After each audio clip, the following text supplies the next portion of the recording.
Sweetheart, this is a platinum-level firm. We don't do charity consultations. Bradford Whitmore stopped at the bottom of the stairs and stared at her mockingly. Diana deliberately placed her portfolio flat on her lap. She looked up at him without blinking. I just want my meeting, Mr. Whitmore. Let me be real with you, miss. He stepped closer, voice dropping into something harder. People like you keep thinking you belong in this place. You don't. You never will. Whitmore said, watching her carefully for any sign that the words had landed. 3 hours I've been sitting here. It was long enough to make my decision. Diana said, as silence swept through the lobby. And what decision is that? Whitmore asked. She smoothed her blazer and met his gaze evenly.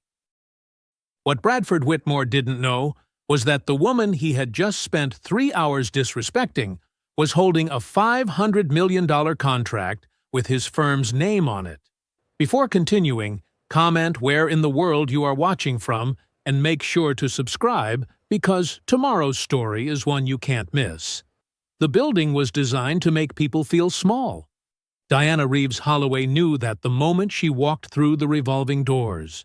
The marble floors stretched out like a frozen lake, cold, pale, and endless. The ceilings climbed 4 stories above her head. The art on the walls probably cost more than most people's houses. Every single detail, from the orchids on the front desk to the soft jazz playing somewhere overhead, whispered the same thing. You don't belong here. Diana had heard that whisper her whole life. She had stopped flinching at it a long time ago. She checked her watch as her heels clicked across the lobby floor. 10:12 a.m., 2 minutes past her scheduled appointment. She had been stuck in Tuesday morning traffic on Fifth Avenue, a fact she had already accepted, because Diana Reeves Holloway did not waste energy on things she could not control. She had built a $500 million empire on that principle alone. The front desk sat at the center of the lobby like a throne. Behind it stood a woman in a perfectly fitted blazer, mid-30s, blonde hair pulled back so tight it looked painful. Her name tag read Courtney, head of client relations. She had the kind of smile that was really just her mouth moving. "Good morning," Diana said. "Diana Reeves Holloway. I have a 10 o'clock with Mr. Whitmore." Courtney's eyes dropped to her appointment book. She ran one manicured finger down the page until it stopped at D. Reeves, 10 a.m. Something shifted in her face. A small thing. Quick, like a door closing behind someone's eyes. "Of course," Courtney said. "He's just finishing up with something. Please, take a seat." Diana held her gaze for one extra second. Not long enough to be rude, just long enough to let Courtney know that she had noticed. She turned and walked to the waiting area, 4 white leather chairs arranged around a low glass table. She chose the one facing the room, set her slim leather portfolio across her knees, and sat. 10:15 came and went. The lobby moved around her like a slow river. A man in a gray suit crossed the floor talking into his phone. 2 junior associates in matching navy blazers stepped off an elevator laughing about something. A courier dropped off an envelope and left. Diana did not look at her phone. She did not cross and uncross her legs or tap her fingers against her portfolio. She simply watched the room. She had learned a long time ago that how you wait tells people everything about who you are. And she had no intention of showing Bradford Whitmore's lobby anything it could use against her. At 10:30, Courtney appeared from somewhere to Diana's right, walking with a stack of folders tucked under one arm. She glanced over as she passed.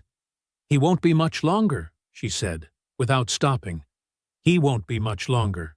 Not an apology, not an explanation, a dismissal dressed up as reassurance. Diana watched her go.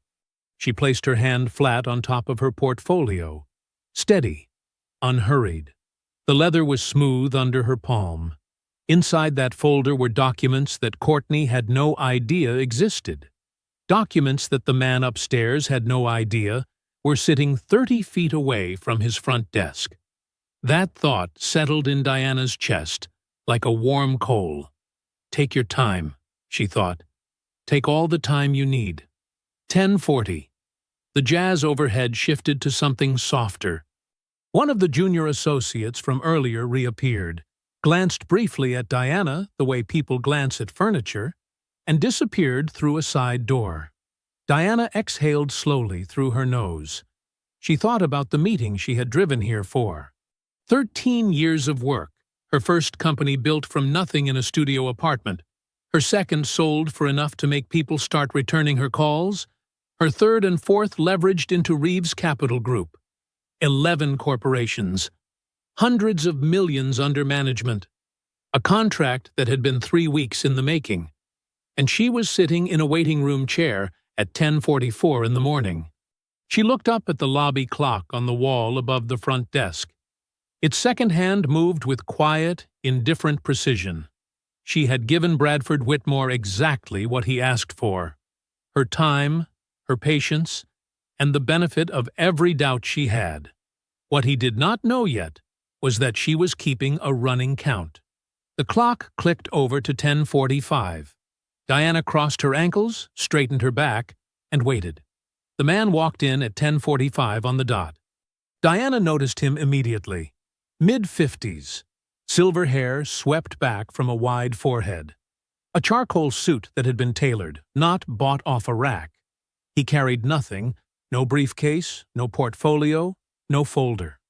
Just himself, and the easy way he moved through a room like he already owned it. He did not stop at the front desk. Courtney Aldridge met him before he even reached it. She came around from behind the counter with her arms slightly open, her smile suddenly real for the first time all morning. "Mr. Harland," she said warmly, "so good to see you. Go right on up. He's expecting you." She walked him to the elevator herself, pressed the button, said something that made him laugh. When the doors closed, she turned back toward the lobby, still smiling. Her eyes passed over Diana, the way you pass over a potted plant. Then she walked back behind her desk and picked up her phone. Diana did not move.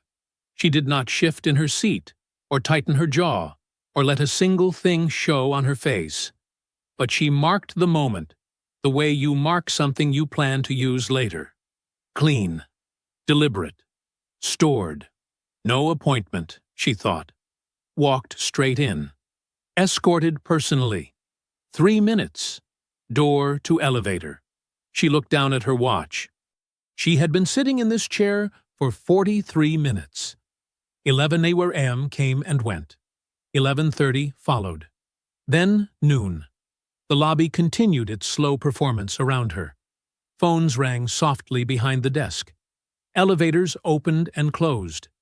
The jazz overhead played something without edges, the kind of music designed to make you feel like time wasn't actually passing. Diana knew better. At 11:15, a woman appeared from a side corridor. Older than Courtney, maybe late 40s, with close-cropped natural hair and a name badge that read Janet. She glanced up from the mail she was sorting, and her eyes found Diana still sitting in the waiting chair. Something passed across Janet's face. Not personal recognition. They had never met. Something deeper. The kind of recognition that doesn't need an introduction. Janet walked over quietly and leaned in. "Ma'am," she said softly, "I am so sorry. I don't know what's happening up there." She paused. "Can I get you anything? Water, maybe?" Diana looked up at her. Janet's eyes were steady and serious. In a building full of people performing their roles, this woman was simply being human. "Water would be lovely," Diana said. "Thank you." Janet returned and set the glass down with both hands, careful and deliberate, like it was the least she could offer, and she wanted to offer it properly. Their eyes met one more time. Diana said nothing. Janet said nothing. But something passed between them. A quiet, shared understanding about exactly what was happening in this lobby, and exactly what it meant. 12. Trust. 12, 15, 12:30. Diana's portfolio had not moved from her lap. Her posture had not changed, but inside, she was counting. Every minute was a number. Every number was a fact. And facts, Diana had learned long ago, were the most powerful things in any room. At 12:45, Courtney materialized beside her chair, with the bright, hollow smile Diana had come to recognize as her only setting. "He is finishing up a very important call," Courtney said. "Just a little longer." Diana looked at her steadily. "Thank you, Courtney." Courtney walked away without another word. Diana looked down at her watch. 2 hours and 45 minutes. She thought about the documents inside her portfolio. She thought about the 3 weeks of preparation that had led to this Tuesday morning. She thought about every lobby she had ever sat in, every room that had made her wait. Every man who had assumed her patience was the same thing as weakness. It never was. At 1:02 p.m., she heard laughter from somewhere above her. She looked up. Bradford Whitmore III was coming down the marble staircase with 2 other men, all 3 mid-conversation, all 3 grinning. He was tall, broad-shouldered, wearing a navy suit with a pocket square. He looked like a man who had never waited for anything in his life. He reached the bottom of the stairs. His eyes swept the lobby and landed on Diana. For a half-second, a fraction of a blink, his expression flickered. A small, unguarded confusion. Like a man who had walked into a room and found something he didn't quite remember leaving there. He recovered fast, crossed the lobby with his hand already extended, smile already assembled. "Ms. Reeves, is it?" he said. "Sorry about the wait. Come on up." Diana stood slowly. She smoothed the front of her blazer. 3 hours. She had sat in this chair for 3 full hours. She did not smile back. "Actually, Mr. Whitmore," she said, her voice calm and even, "I've been waiting since 10 o'clock this morning. It is now past 1 in the afternoon." She held his gaze. "That's 3 hours." Bradford blinked. Then he laughed. A short, breezy sound that treated her words like a minor inconvenience. "The market doesn't keep a schedule," he said. "You understand how it is." Diana looked at him for one long, quiet beat. "I do understand," she said. "Completely." She followed him upstairs. The conference room on the 4th floor was all glass and gray steel. It had a long table that seated 12, though only 3 chairs were being used today. Floor-to-ceiling windows looked out over Midtown Manhattan, a view that probably impressed people who hadn't earned one of their own. A screen at the far end of the room displayed the Whitmore Greer logo in navy and gold. Tasteful. Expensive. Entirely calculated. Bradford Whitmore took his seat at the head of the table without offering Diana a choice of where to sit. He simply gestured toward the chair directly across from him, the way you gesture toward a chair for someone you've already decided is less important than you are. Courtney slipped in behind them and took a seat in the corner with a notepad balanced on her knee. She did not make eye contact with Diana. Diana sat. She placed her portfolio flat on the table in front of her, folded her hands on top of it, and waited. Bradford loosened his cufflink, pulled a small remote from his jacket pocket, and clicked the screen to life. A presentation slide appeared. Clean, professional, and completely wrong for the conversation he was about to have. "So," he said, leaning back in his chair with the relaxed confidence of a man who had never once been told no. "Let's talk about what we can do for you." The pitch took 20 minutes. Bradford walked her through Whitmore Greer's entry-level institutional tier, a wealth management package designed, he explained, for portfolios in the $50 to $75 million range. He used words like foundational and onboarding journey and trust-building process. He showed her pie charts and projected returns and a timeline that assumed she was starting from the very beginning.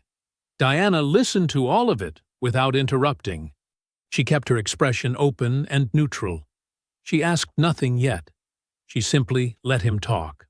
Halfway through the third slide, Bradford's phone buzzed on the table beside him. He glanced at the screen, held up one finger at Diana without looking at her, and answered it. Yeah. No. Tell them to hold the position until Thursday.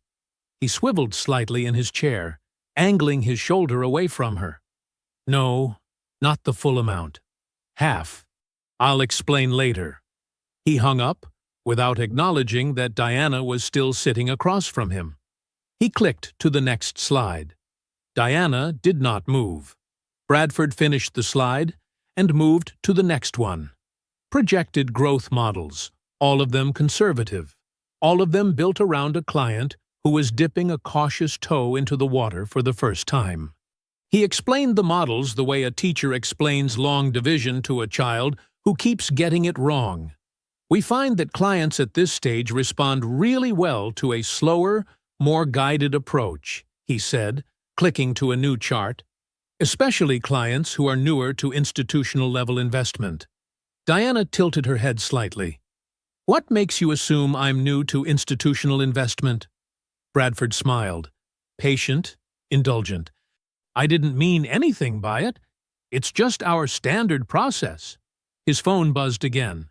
He answered it again. I said Thursday. He stood up slightly from his chair, turning fully away from her now.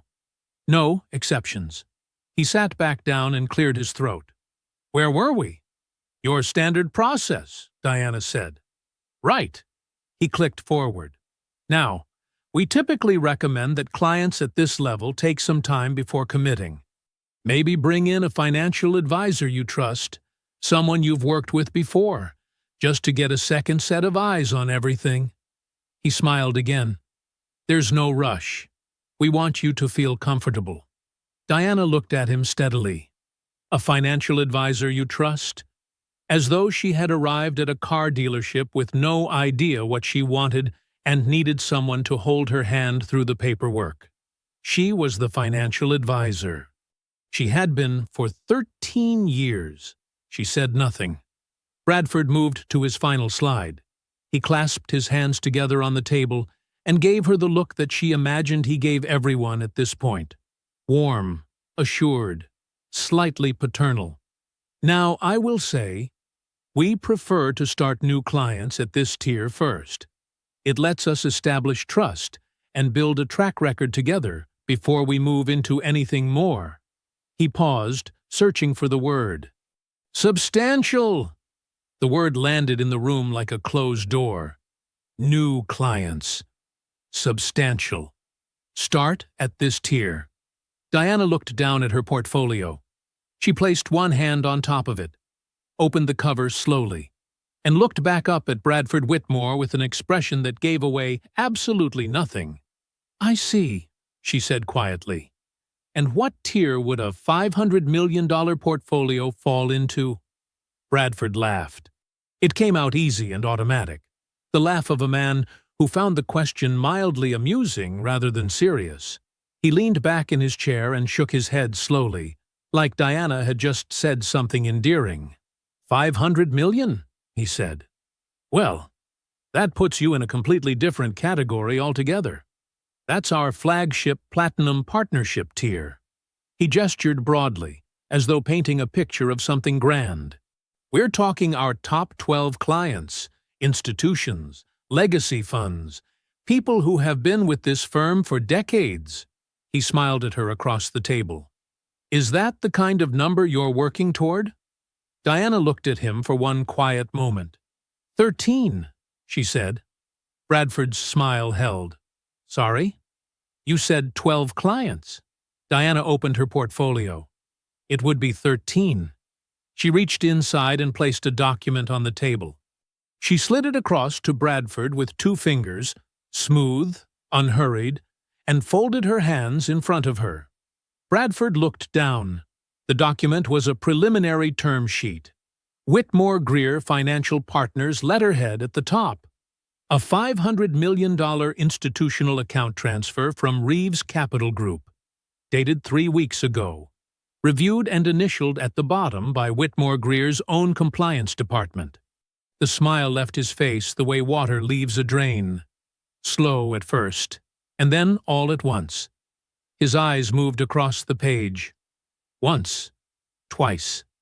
Diana watched him read the same lines over and over, his brain refusing to fully accept what his eyes were showing him. In the corner, Courtney Aldridge had stopped writing. Her pen was frozen above her notepad, and she was staring at the table with the expression of someone who has just realized the floor beneath them is made of glass. Bradford set the document down. He looked up at Diana. Then he did what men like Bradford always do when the ground shifts under them. He reached for solid footing that wasn't there anymore. Diana! He spread his hands open on the table. Warm, familiar, as though they were old friends who had simply gotten off on the wrong foot. May I call you Diana? Of course. Obviously, I knew exactly who you were walking in here today. This process, what we walked through just now, this is purely standard. Every client, regardless of portfolio size, goes through the same onboarding presentation. That's just how we… Mr. Whitmore. Her voice was quiet, not loud, not sharp. It did not need to be either of those things. Bradford stopped talking. Diana leaned forward slightly. When she spoke, every word was precise and unhurried, like she had been saving them in a particular order for the last 3 hours. I arrived at this building at 10 o'clock this morning. You did not see me until 1 in the afternoon. She paused. Let that number sit on the table between them. At 10:45, a man walked in off the street with no appointment. Courtney personally escorted him upstairs in under 3 minutes. She glanced briefly toward the corner without turning her head. During this meeting, you answered your phone twice without excusing yourself. You presented me a package designed for portfolios a fraction of my size. And you suggested, she paused again, that I bring in a financial advisor I trust before making any decisions. The room was completely silent. I founded my first company at 24 years old, Diana continued. I have built and sold 3 businesses. I have been managing institutional capital for 13 years. Reeves Capital Group currently holds controlling interests in 11 mid-cap corporations across 4 industries. She let that land. I am the financial advisor, Mr. Whitmore. I have been for over a decade. Bradford's mouth opened, then closed. A vein Diana had not noticed before had appeared along his right temple. His hands, still spread flat on the table, had gone very still. He recovered one more time. It was a smaller recovery than the last one, shakier around the edges. Look, he said, his voice dropping into something harder now. I hope you're not going to let a simple scheduling mix-up cost you a significant financial opportunity. This is business. His jaw tightened almost imperceptibly. Let's not make it personal. Diana looked at him for a long moment. She closed her portfolio. She pushed her chair back from the table and stood, unhurried, the way she did everything. She picked up her portfolio and held it at her side. Thank you for your time, Mr. Whitmore, she said. She walked to the door, opened it herself, and stepped out without looking back. Behind her, Bradford Whitmore sat perfectly still at the head of his long, empty table, staring at a term sheet with his firm's name on it. Diana pushed through the revolving doors and walked out into the October air. The city hit her all at once. The noise, the cold, the smell of street food from a cart on the corner. After 3 hours inside that marble silence, Manhattan felt loud and alive and real in a way that the Whitmore Greer building never would. Her car was waiting at the curb. Her driver, a quiet man named Roy who had worked with her for 6 years, saw her coming and stepped out to open the door without being asked. He took one look at her face and said nothing. That was one of the many reasons Diana trusted him. She slid into the back seat and pulled the door shut behind her. Reeves Capital, she said. Yes, ma'am. The car pulled into traffic. Diana sat back, portfolio in her lap, and stared out the window at nothing in particular for exactly 30 seconds. That was all she allowed herself. 30 seconds to feel the full weight of what had just happened in that building. Then she picked up her phone and called Marcus. He answered on the first ring. "How'd it go?" "Get Sylvia," Diana said. "I need you both in my office in 45 minutes. A pause. "That bad?" "Make the call, Marcus." She hung up and dialed Sylvia Okafor before the phone had even left her ear. Sylvia picked up on the second ring with the unhurried calm of a woman who had been expecting to hear from her for hours. "I need a formal contract withdrawal notice drafted and ready to send by the time I get back," Diana said. Sylvia did not gasp, did not ask if Diana was sure. That was why Diana had trusted her for 13 years. "Send it how?" Sylvia asked. "Certified courier, not email." Diana paused. "I want him to hold it in his hands." "It'll be ready," Sylvia said. Reeves Capital Group occupied the top 2 floors of a glass tower on Park Avenue. Diana had signed the lease on this office 7 years ago with a pen that she still kept in her desk drawer. Not for sentiment, for memory, for the specific reminder of what it had cost her to get here, and what it would cost anyone who tried to take it from her. She walked through the front doors at 2:15 p.m. Marcus was already waiting near her office, arms crossed, jaw set.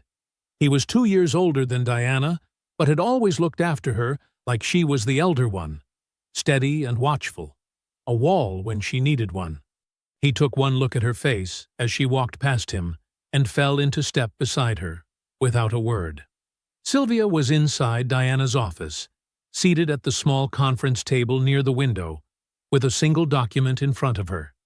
2 pages. Clean. Precise. Every word, exactly where it needed to be. Diana set her portfolio down on her desk, read the letter standing up, and reached for a pen. She signed it without sitting down. "Send it now," she said. Sylvia picked up her phone and made the call before Diana had even capped the pen. The courier arrived at the Whitmore Greer building at 3:47 p.m. Bradford Whitmore was standing at his desk when his assistant knocked and handed him the envelope. He looked at the return address. His expression did not change. He tore it open, unfolded the letter, and read it. "Reeves Capital Group is formally withdrawing from all negotiations with Whitmore Greer Financial Partners, effective immediately." He read it again. Then a third time. $500 million. Gone. Not restructured, not paused, not reconsidered. Gone. Before a single dollar had ever changed hands. He called Diana's office.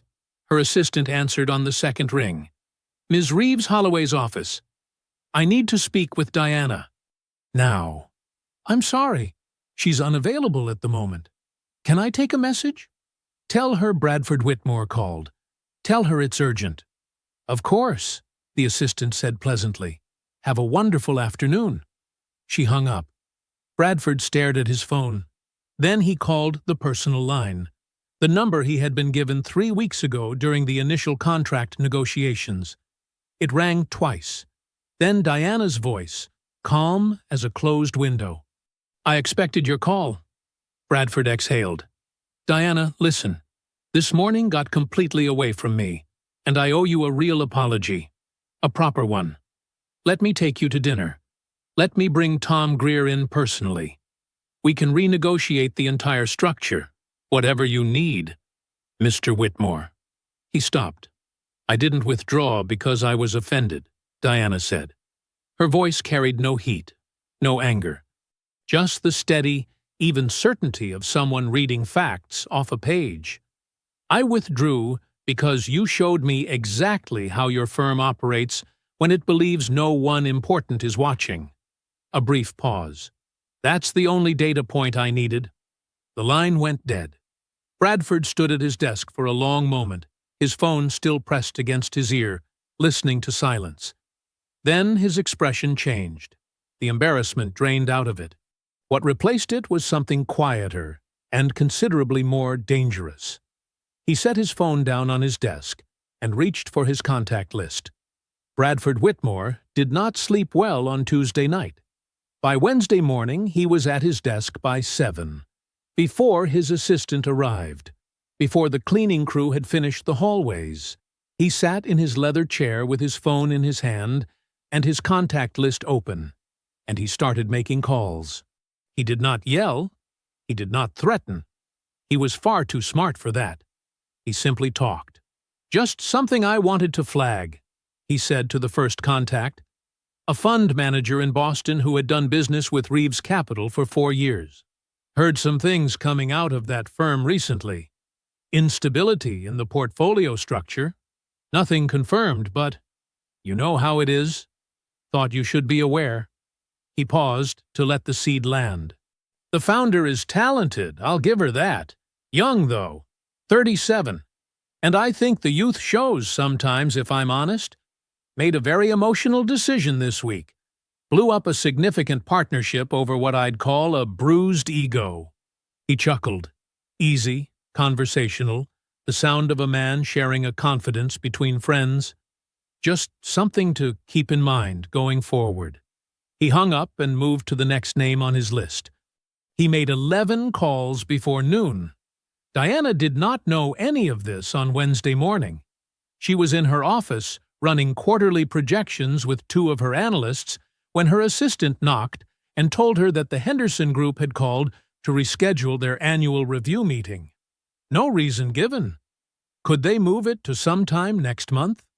Diana told her assistant to confirm the reschedule and went back to her projections. An hour later, the second call came. Meridian Capital Partners wanted to push their review to a later date as well. Again, no reason. Just a polite request to move things. Diana stopped what she was doing. 2 rescheduled meetings in a single morning, both without explanation, both from partners she had worked with for years. She sat with that for a moment.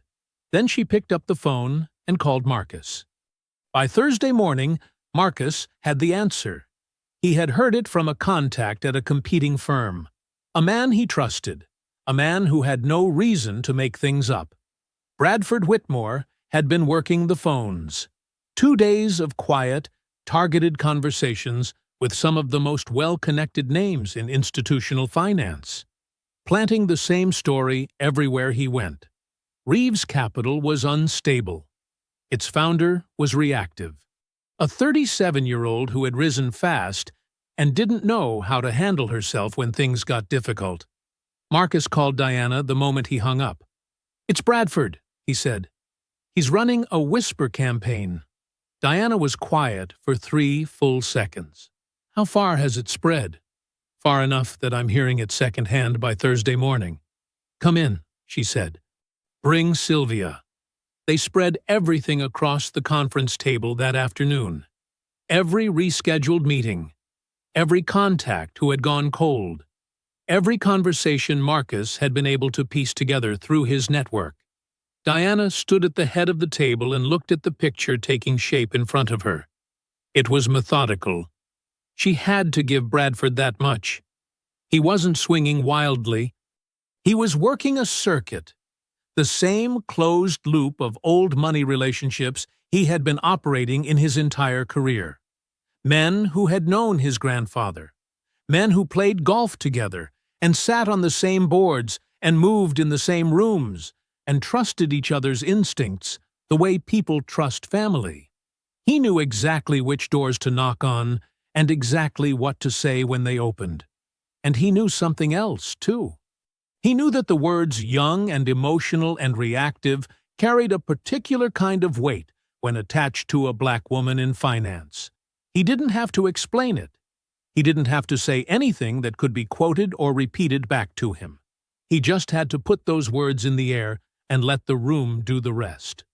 Diana stared at the table. Her phone rang. It was Robert Calloway, a fund manager she had worked alongside for 7 years. A man she respected. She answered it. "Diana," he said carefully, "I'm going to be straight with you. I've been hearing some things this week, and I want to give you the chance to respond before I draw any conclusions." Diana kept her voice level. She gave him the facts. Clean, direct, no defensiveness. By the time she hung up, Calloway sounded reassured. But the call itself was the problem. A man she had worked with for 7 years needed reassurance. Bradford had already gotten inside the room. She set her phone down and looked at Marcus, then Sylvia. "We need to understand exactly what weapon Bradford is reaching for," she said. Sylvia Okafor did not knock dramatically. She never did. She simply appeared in Diana's office doorway on Friday morning with a manila folder tucked under one arm and an expression Diana had learned to read over 13 years of working together. It was not panic. Sylvia Okafor did not panic. It was something quieter and more precise than that. The look of a woman who has just read something she wishes she hadn't and needs to make sure someone else reads it too. "Close the door," Diana said. Sylvia closed it behind her and sat down across from Diana's desk. She opened the folder and placed a document on the desk without preamble. "Bradford's attorneys filed this yesterday afternoon," she said. "I got the notification this morning." Diana picked it up and read. It was a formal pre-contract dispute notice, filed by Whitmore Greer Financial Partners against Reeves Capital Group. The legal language was dense and deliberate, the kind of writing designed to take simple things and make them complicated enough that regular people give up trying to understand them. But Diana was not a regular person. She read every line twice. Then she set it down. "Walk me through it," she said.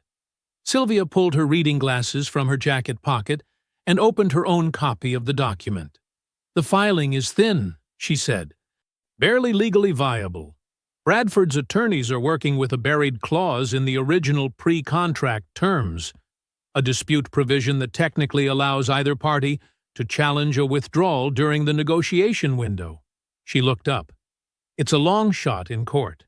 Any judge worth their seat would likely dismiss it inside of 60 days. But," Diana said, "but the filing itself triggers a mandatory 45-day review period," Sylvia continued.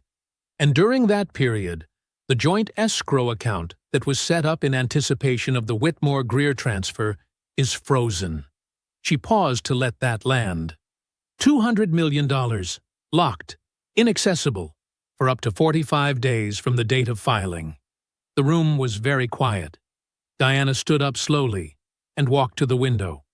She looked out at Park Avenue below, the yellow cabs, the foot traffic, the ordinary motion of a city that did not know or care what was happening on the 31st floor of this building. "The Caldwell acquisition," she said. It wasn't a question. 40 days from closing, Sylvia confirmed. The liquidity window closes before the freeze would lift. If we can't access that capital, we can't complete the transaction on schedule. She removed her glasses and set them on the folder. "If the acquisition falls through, Diana, after everything Bradford has been saying this week about instability, the story writes itself." Diana turned from the window. She had spent 18 months on the Caldwell deal. 18 months of negotiations, due diligence, relationship building, and careful financial engineering. It was the largest acquisition of her career, the one that would take Reeves Capital from formidable to untouchable. Bradford did not know the specifics of that deal, but he didn't need to. He had fired a weapon into a crowded room, and it had landed precisely where it could do the most damage. She walked back to her desk and sat down. "What are our options?" she asked. Sylvia had them prepared. She went through each one methodically. They could file an emergency motion to unfreeze the escrow. Possible, but slow. They could restructure the Caldwell financing to reduce dependency on the frozen capital. Complicated, expensive, and likely to raise flags with Caldwell's attorneys. They could pursue an accelerated dismissal of Bradford's filing, their strongest argument. But even the most favorable outcome would take 30 days minimum. Diana listened to all of it, without interrupting. When Sylvia finished, she was quiet for a long moment. "Who does Bradford actually answer to?" she asked. Sylvia blinked once. "Sorry?" "Bradford Whitmore," Diana said. "He inherited that firm. He didn't build it." "Which means someone else built it." She leaned forward. "Who does he actually answer to?" Sylvia considered this. "Tom Greer," she said slowly. "Co-founder. Retired, mostly. But he still holds 30% of the firm." She paused, something shifting in her expression as the implication took shape. "He hasn't been active in years. Bradford treats him like a figurehead." "Find out if he's really a figurehead," Diana said. "I want everything. The original partnership agreement, the ownership structure, every clause in that founding document going back to the beginning. Over the weekend." Sylvia nodded and gathered her folder. At the door she paused. "And if Greer is more than a figurehead?" Diana looked at her steadily. "Then Bradford just made the worst mistake of his life," she said. Sylvia worked through the weekend. By Monday morning she was sitting across from Diana and Marcus at the conference table with a stack of documents that she had organized into 3 neat piles. Her eyes carried the particular brightness of someone who had not slept enough but had found something worth losing sleep over. "Start with Greer," Diana said. Sylvia placed her hand on the first pile. Thomas Arthur Greer, 74 years old, co-founded Whitmore Greer in 1987 alongside Bradford's grandfather, Richard Whitmore Sr., built the firm from a 2-man operation into one of the most respected wealth management houses on the East Coast. She paused. He retired from day-to-day operations 8 years ago. Bradford was appointed CEO shortly after. Since then, Greer has had almost no public presence in the firm. "Almost," Marcus said. Sylvia looked at him. "Almost." She slid a document from the first pile toward Diana. The original 1987 partnership agreement, still legally active. Never amended, never superseded. She pointed to a clause midway down the second page.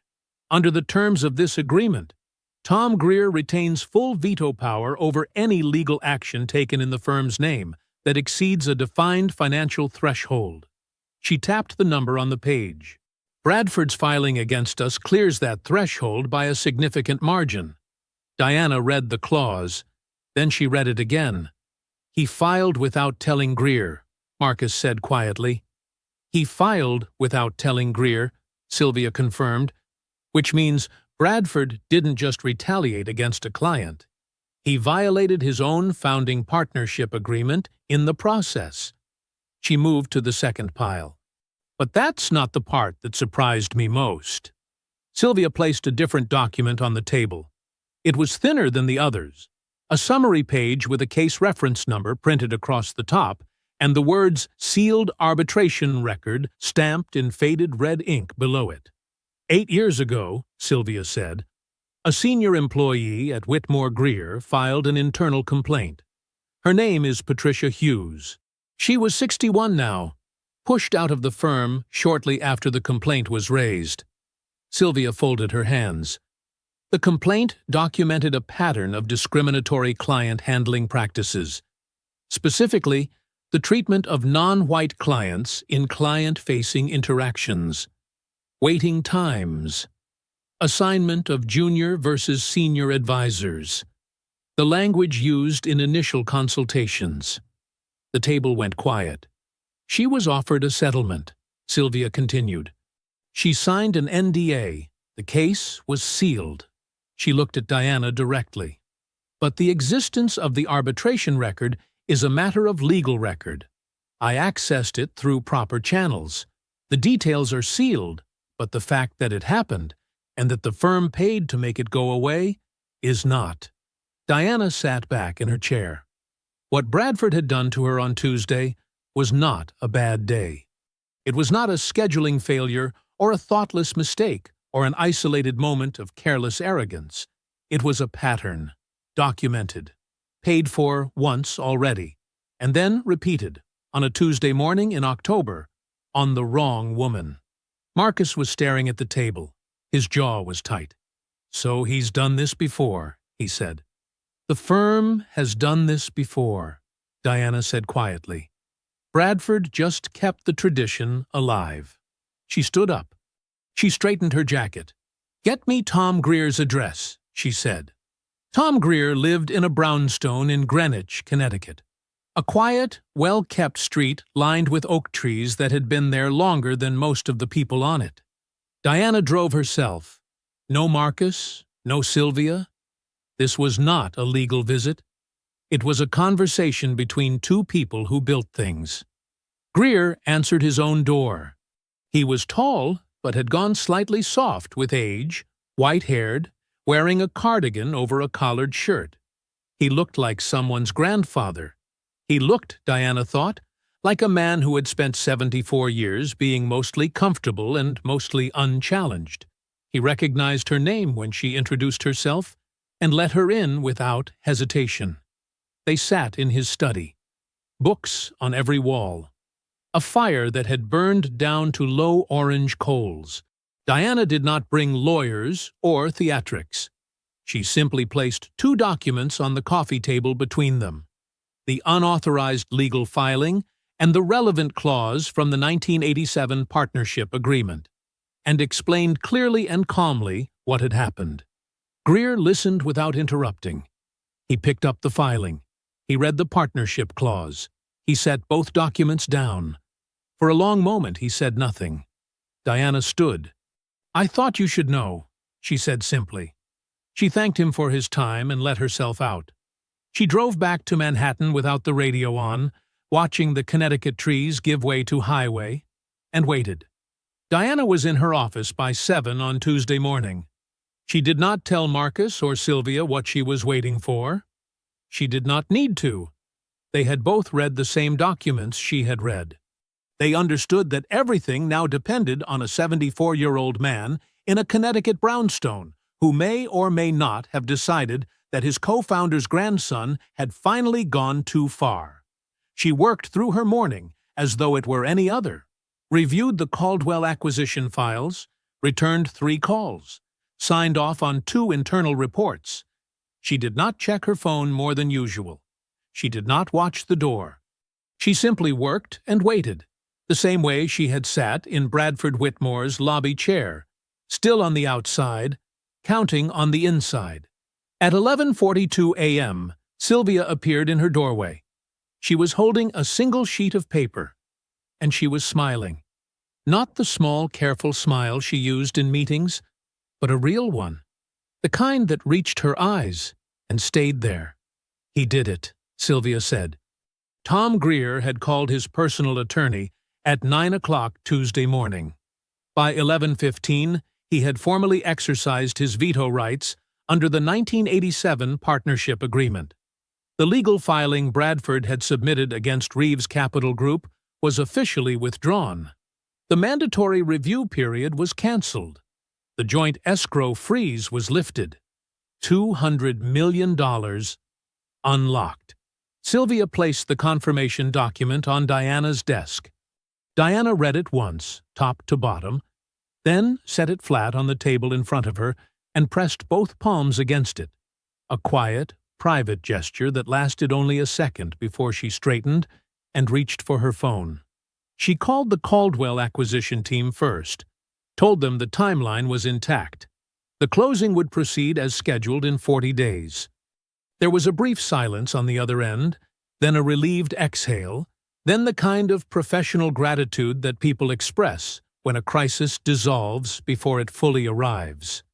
She hung up and called Marcus. "It's done," she said. She heard him breathe out slowly on the other end.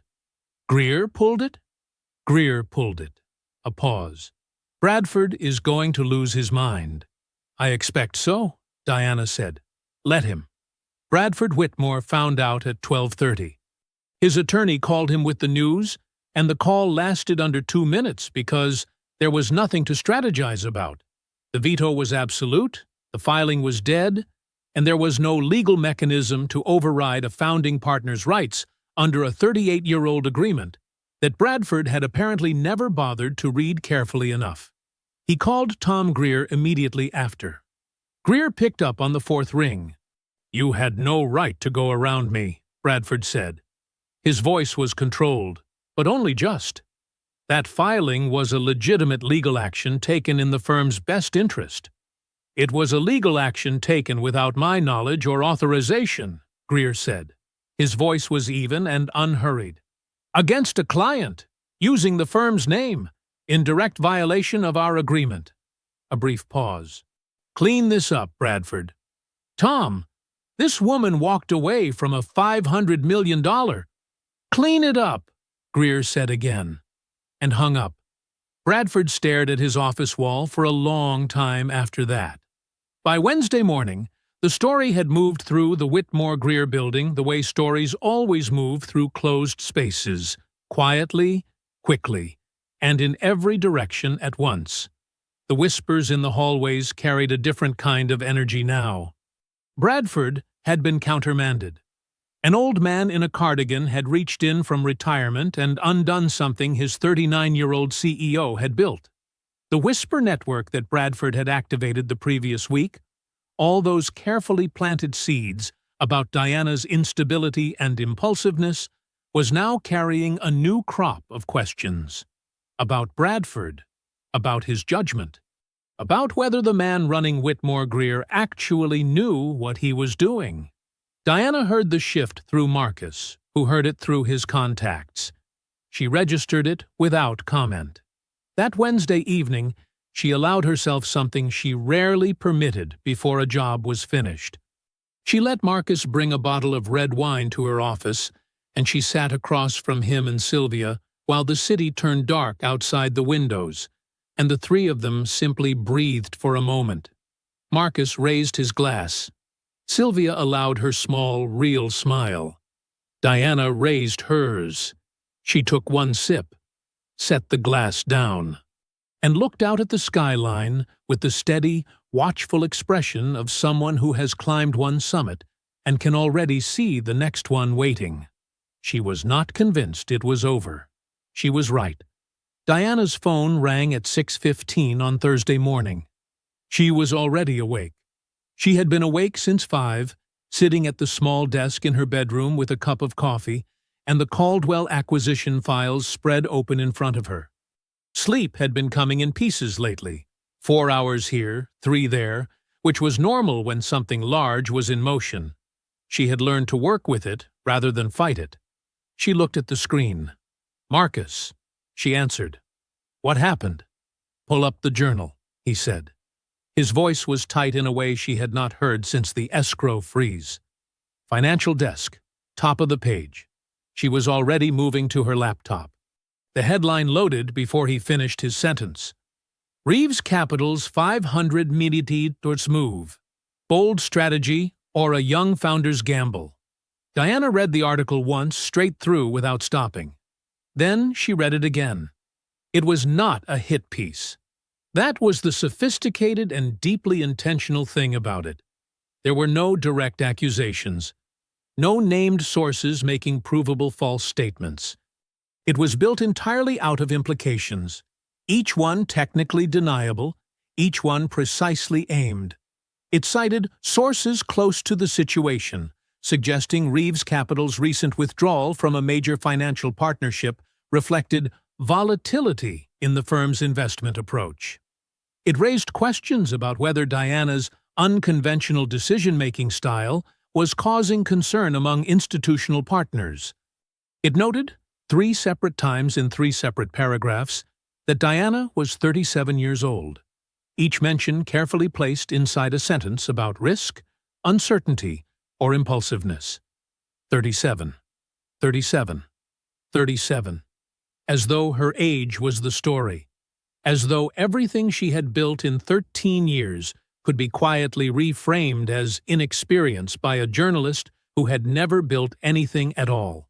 Nothing in the article was false enough to challenge in court.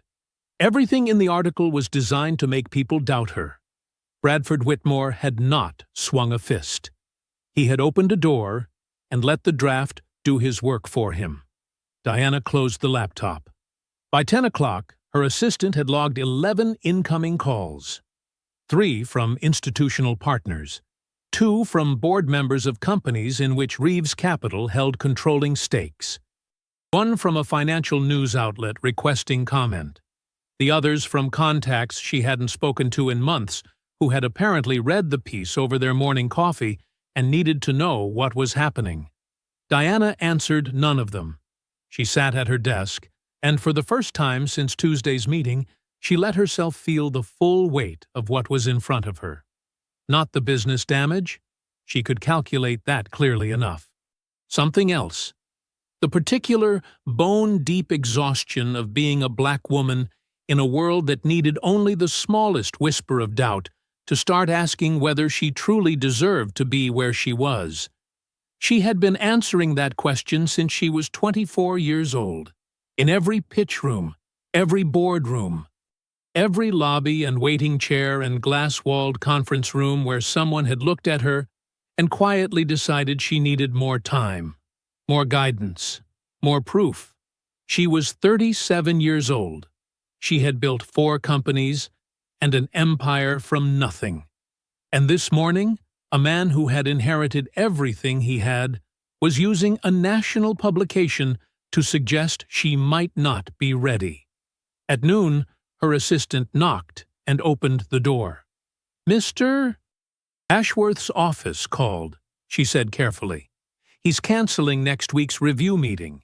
He said," she paused, "he said he'd like to revisit the calendar in the new year." Ashworth. 12 years. One of Reeves Capital's most reliable institutional relationships. Gone from the calendar with a phone call on a Thursday afternoon. Diana thanked her assistant and waited until the door was closed. Then she sat very still for 60 seconds. She thought about Bradford sitting in his office right now, reading the same article, watching the same calls come in, and feeling, for the first time since she had walked out of his conference room, like he was winning again. She thought about what it would feel like to simply respond, to issue a statement, to defend herself in the same forum he had used to attack her. She rejected it completely. A response meant she was playing his game on his board by his rules, and Diana Reeves Holloway had not built a $500 million empire by playing other people's games. She picked up her phone and called Marcus. "Get to the office," she said. "Bring Sylvia." She stood up from her desk, walked to her window, and looked out at the city that she had come to on a bus from Georgia, at 22 years old with 2 suitcases and a plan. "I need Patricia Hughes's phone number," she said quietly, to no one but herself, "and I need to find Janet Moss." Diana did not go home after Marcus and Sylvia left her office that Thursday evening. She sat at her desk while the building emptied around her, the cleaners moving through the hallways, the last of her staff heading for the elevators, the city outside her windows shifting from the gray of a working afternoon into the amber glow of early evening. She sat, and she waited for Sylvia to call back with what she had asked for. The call came at 7:20 p.m. "I found her," Sylvia said. "Philadelphia. She runs a small consulting practice, organizational culture work, mostly nonprofits. Been there 5 years. A pause. "She's not hiding. But she's not exactly visible either." "Number?" Diana said. Sylvia read it out. Diana wrote it by hand on a notepad. Not her phone, not her computer. Paper and pen. Old habit. She thanked Sylvia and hung up.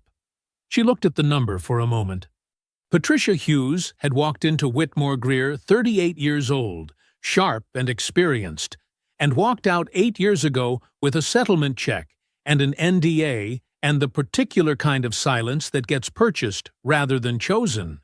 She had spent 8 years building something quiet in Philadelphia, while the man responsible for what happened to her kept his corner office and his grandfather's name on the door.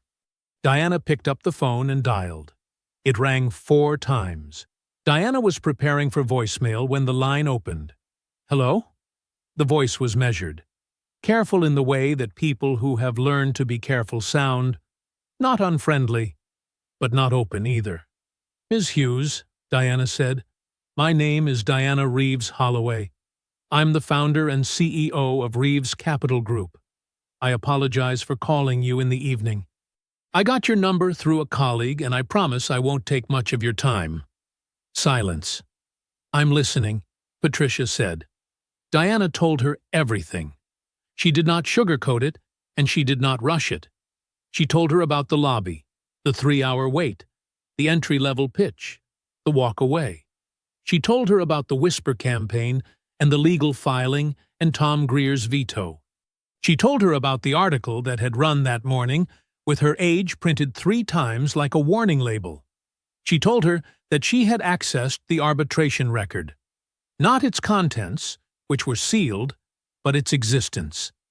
The fact that a complaint had been filed. The fact that money had changed hands.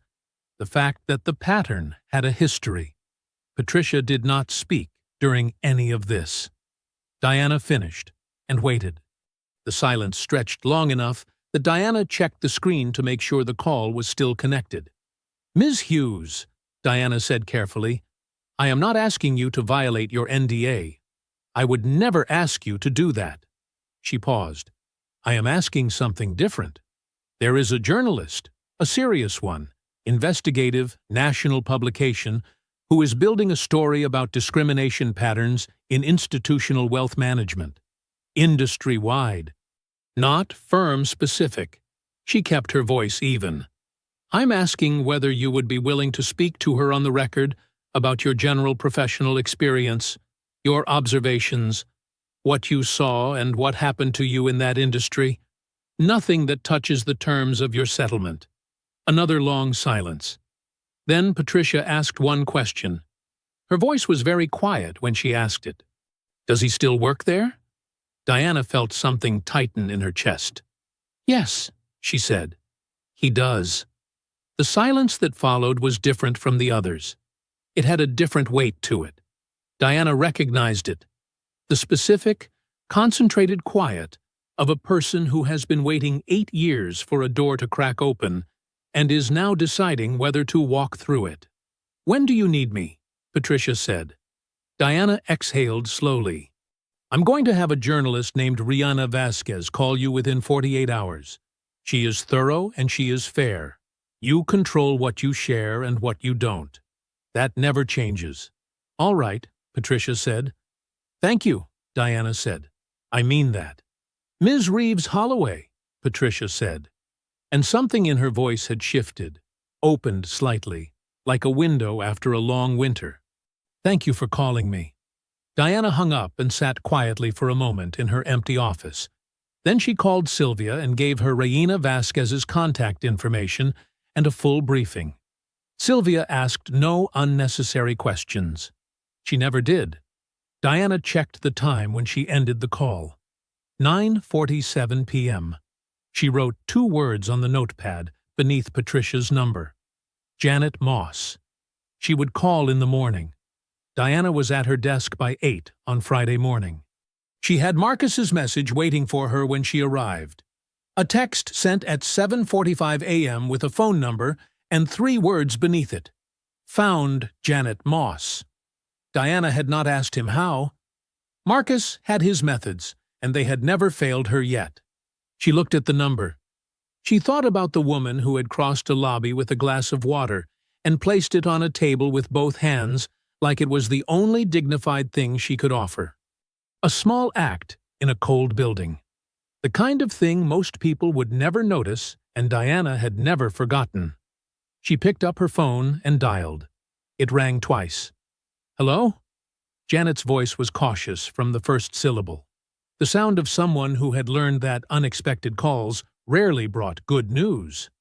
"Ms. Moss," Diana said, "my name is Diana Reeves Holloway. I don't know if you remember me." "I remember you," Janet said immediately. A pause. "You were in the lobby 3 weeks ago, Tuesday morning." "That's right," Diana said. "I was the woman you brought water to." Another pause, shorter this time. "Yes?" "I'm calling because I need to talk to you," Diana said. And I want to be upfront about why before I say another word. You don't owe me anything. You don't owe me this conversation. If you want to hang up right now, I understand that completely, and I won't call again. Silence. I'm still here, Janet said. Diana told her the shape of things without overwhelming her. The whisper campaign, the legal filing, the article. She told Janet that a respected investigative journalist named Rena Vasquez was building a documented, thoroughly fact-checked story about discrimination patterns in institutional wealth management. Not an attack piece, not a takedown. A story built on evidence, on first-hand accounts, on the kind of careful journalism that held up in the light. I'm not asking you to do anything that puts you at risk, Diana said carefully. I'm asking whether you have any observations, first-hand observations, about how clients were treated in that lobby. What you saw, what you noticed over time. The line went very quiet. Diana waited. Ms. Reeves Holloway. Janet's voice had changed. It was still careful, but something underneath it had shifted, like a locked drawer that had been bumped and was now slightly open. Can I ask you something first? Of course. Are you doing this because of what happened to you specifically? A pause. Or is this about something bigger?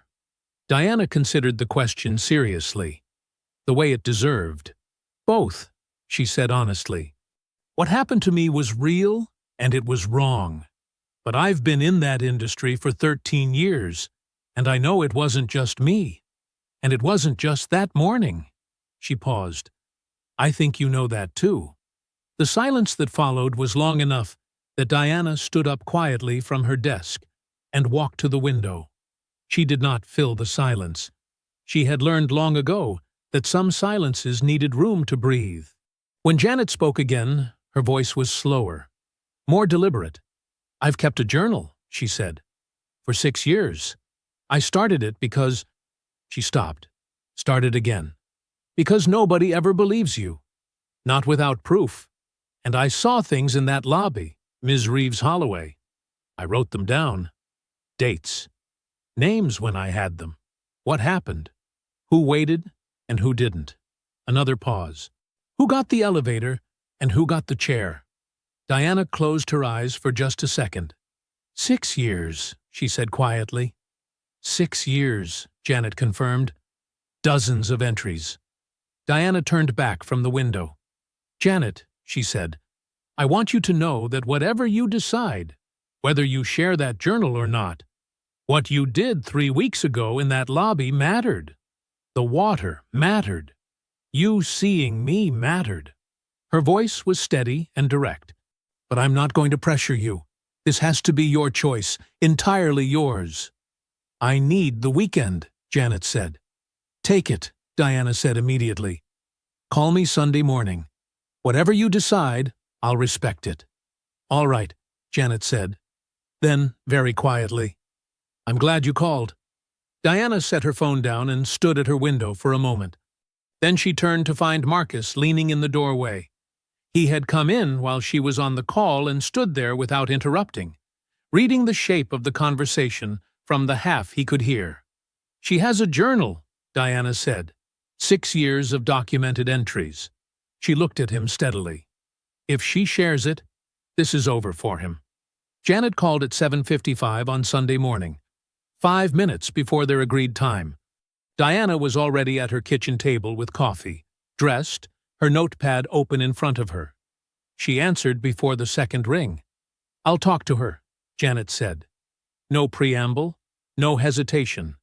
The voice of someone who had spent the weekend making a decision and had finished making it. Are you sure? Diana said. I've been sure since Thursday, Janet said quietly. I just needed the weekend to stop being scared. Diana felt something move through her chest, warm and solid. I'm going to connect you with Rena Vasquez today. She'll call you within the hour. You control everything. What you share, what you don't, how much you say. That never changes. I know, Janet said. I trust you. Diana thanked her, ended the call, and immediately dialed Vasquez. By 10 o'clock Sunday morning, Janet Moss and Rena Vasquez were on the phone together. Diana knew because Vasquez sent her a single text message 40 minutes after the call began. 2 words. "This is real." Diana set her phone face down on the table and looked at Sylvia, who was sitting across from her in Diana's living room with a leather briefcase open at her feet and 4 separate document folders arranged on the coffee table between them. "Ready?" Diana said. "Been ready since Friday," Sylvia said. They drove to Connecticut together. Tom Greer answered his door in the same cardigan he had been wearing the first time Diana visited. He looked at her, then at Sylvia standing beside her with the briefcase, and his expression settled into something careful and attentive. "I thought you might come back," he said. He led them to his study. The fire was cold today. Outside the windows, the Connecticut trees were losing the last of their October leaves, dropping them onto a lawn that was otherwise perfectly kept. They sat. Sylvia opened her briefcase. "Mr. Greer," Diana said, "the last time I came here I showed you one piece of the picture. Today I want to show you the whole thing." Greer folded his hands in his lap. "Go ahead." Sylvia laid it out in order. Clean, methodical, and completely documented. First, Bradford's unauthorized legal filing against Reeves Capital, already established, already vetoed, but now placed alongside everything else it belonged with. Second, the sealed arbitration record from 8 years prior, Patricia Hughes's complaint, the documented pattern of discriminatory client handling, the settlement that the firm had paid to make it disappear. Sylvia placed the arbitration summary on the table without editorializing. The document said everything that needed to be said. Third, Janet Moss. 6 years of dated journal entries, handwritten, precise, and specific. Greer leaned forward and picked up the journal summary Sylvia had prepared, a condensed account of the most documented incidents, names and dates intact. He read several pages without looking up. Fourth, the planted article, the documented timeline, the phone records Vasquez's team had obtained showing the connection between Bradford's office and the journalist who wrote the piece. The sequence of events that made the retaliation not an allegation, but a demonstrable fact, with a paper trail. Sylvia placed each document in front of Greer quietly and let him read. Diana did not speak during any of this. She sat with her hands in her lap and watched Tom Greer read about the firm he had built. He was quiet for a long time. His face did not break or crumple. It simply became very still. The stillness of a man processing the distance between what he believed about something and what it actually was. Finally, he looked up. "Was there a compliance memo?" he asked. His voice was even. "Internal. Did Bradford ever acknowledge any of this in writing?" Sylvia reached into the briefcase one final time. She placed a single document on the table. An internal memo from Whitmore Greer Financial Partners, dated 5 years prior. It was addressed to Bradford Whitmore III from the firm's compliance department, detailing a formal review of client service equity concerns. At the bottom of the page, in Bradford's own handwriting, was his signature and the date, an acknowledgement that he had read and received the memo. He had known, 5 years ago. He had read it, signed it, and done nothing. Greer stared at the signature for a long time. The room was completely silent, except for the wind moving through the trees outside. Then Tom Greer looked up from the table. He looked at Diana directly, not with guilt and not with apology, but with the clear, unblinking expression of a man who has just made a decision he will not walk back from. "I'll speak to Rena Vasquez," he said. The article went live at 6 a.m. on a Sunday. Diana was awake before it published. She had known the date for 10 days and had not told anyone outside of Marcus and Sylvia. She sat at her kitchen table in the dark, with her coffee and her phone, and waited for the notification that told her it was live. It came at 6:03 a.m. Inside Whitmore Greer, a pattern of bias that cost them $500 million and more. She read it straight through without stopping. Every word she had spoken to Rena Vasquez was there. Precise, unaltered, exactly as she had said it. Patricia Hughes's account was measured and specific and devastating in its plainness. Janet's documented observations stretched across 4 paragraphs of the piece like a ledger of everything the firm had tried to pretend wasn't happening. The unauthorized legal filing, the planted retaliation article, the timeline that connected Bradford's office to the journalist who wrote it, and at the bottom of page 3, in a single quoted paragraph, Tom Greer. The pattern documented in this report is deeply concerning and inconsistent with the values on which this firm was founded. The Whitmore Greer Board is initiating an immediate internal review of all relevant practices and personnel decisions. Personnel decisions. Diana set her phone face down on the table. She closed her eyes for 10 seconds. Then she picked it up and texted Marcus and Sylvia the same 2 words. It's live. By Sunday afternoon, the financial community had read it. 2 of Whitmore Greer's platinum-tier clients, both large institutional funds with their own governance boards and diversity mandates, called the firm's main line within hours of each other, requesting urgent meetings first thing Monday morning. Neither call was a social courtesy.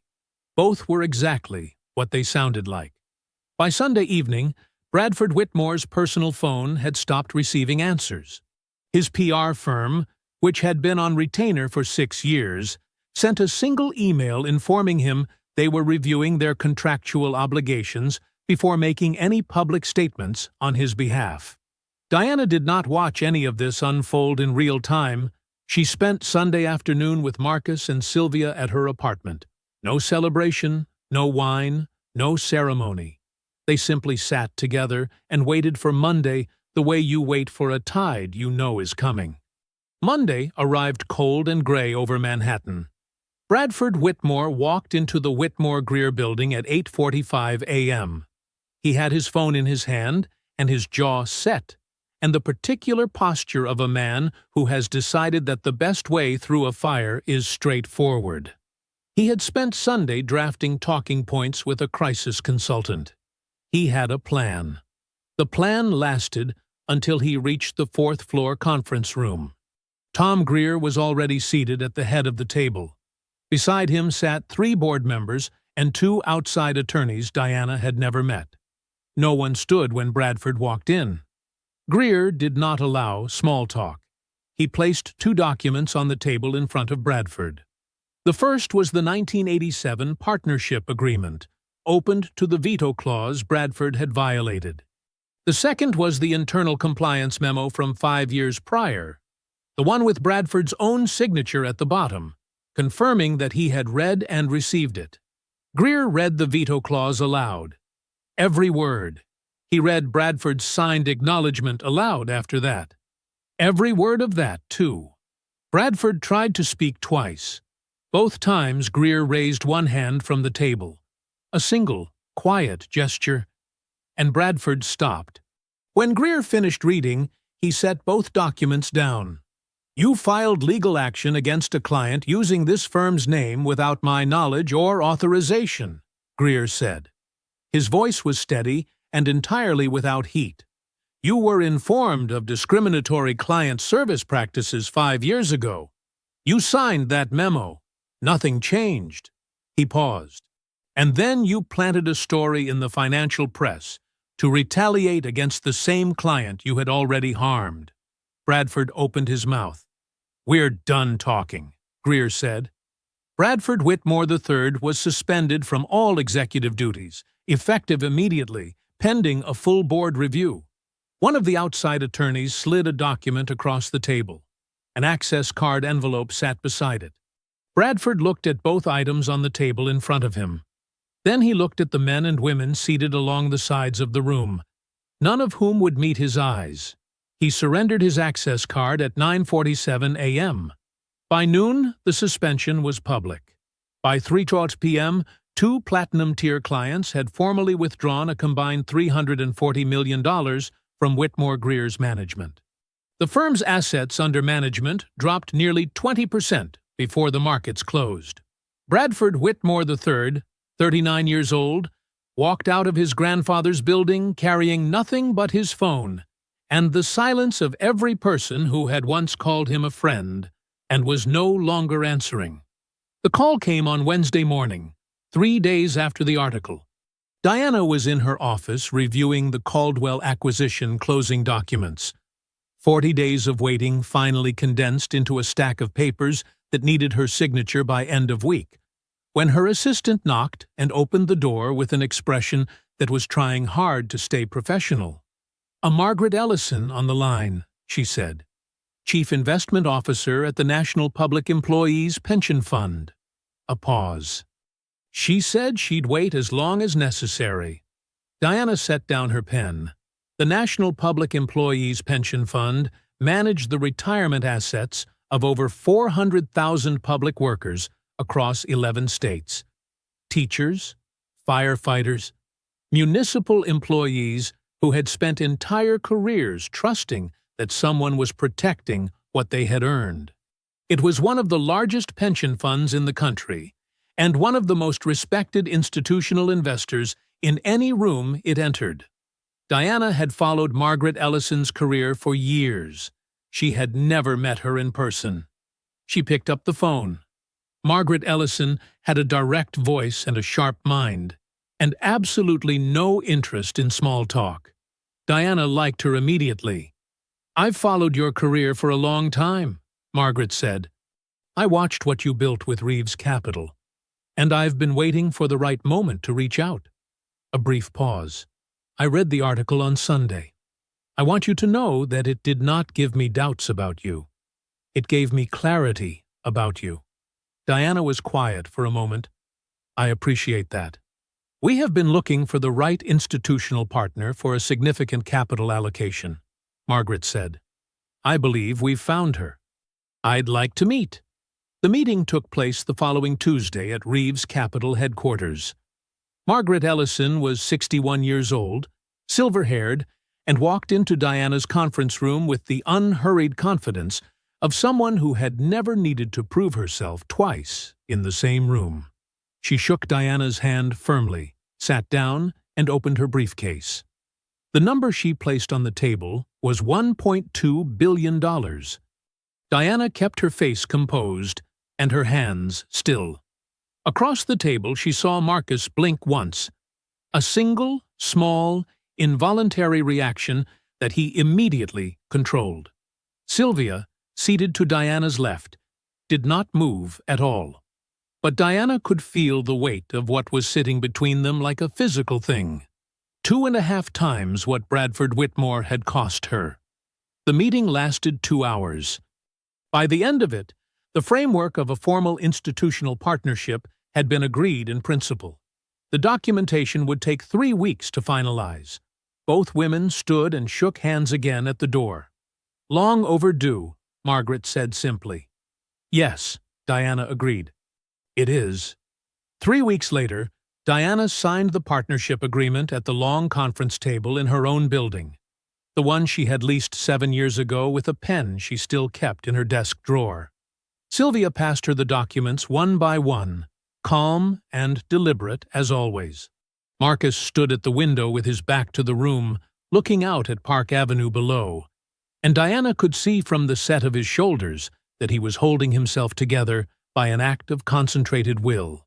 She signed her name on the final page, set the pen down flat on the table. She did not make a speech. She did not raise a glass or fill the room with words. She simply closed her eyes for one moment. And in that moment, she saw all of it.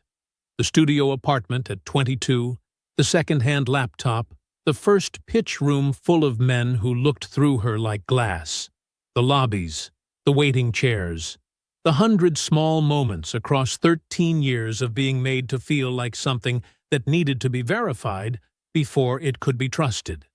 She saw a marble floor on a Tuesday morning in October. She saw a glass of water placed on a table with both hands. She opened her eyes, looked at the signed page in front of her, and thought, "This is what patience looks like when it finally arrives." 3 weeks after the signing, Diana sat at her desk on a quiet Friday evening and wrote a letter by hand. She wrote it on personal stationery, not company letterhead, not a typed memo. Her own handwriting on her own paper. The way you write to someone who deserves to know that a real person is on the other end. She thanked Janet Moss for her courage. She told her that what she had done, the journal, the phone call, the decision to speak, had mattered more than Diana could properly say in a letter. She enclosed a formal job offer, Director of Client Experience at Reeves Capital Group, a position that had been created specifically because of who Janet was and what she understood about what it meant to make someone feel seen. The salary was 3 times what Whitmore Greer had paid her. Diana sealed the envelope herself and sent it by courier that same evening. Janet read the letter at her kitchen table on a Saturday morning before sunrise. She read it once, then again. She sat with it in her hands for a long time in the quiet of her kitchen, with her coffee going cold beside her. Then she set the letter down carefully on the table, the way you set down something you plan to keep. She called Whitmore Greer at 8 a.m. Monday morning and resigned. On her first day at Reeves Capital, Janet Moss walked through the front doors of the Park Avenue building and stopped just inside the entrance. The lobby was nothing like Whitmore Greer's. No cold marble stretching to the horizon. No art on the walls announcing its own importance. It was clean and warm and full of the quiet motion of people who were there because they had earned the right to be. Diana was standing in the center of it, not at a desk, not at a distance, right there, in the lobby, on her feet, waiting. She extended her hand when Janet reached her, and Janet took it. "Welcome," Diana said. Her voice was warm and simple and meant every syllable. "There's no waiting here. If you enjoyed the story, leave a like to support my channel, and subscribe so that you do not miss out on the next one. On the screen, I have picked 2 special stories just for you. Have a wonderful day.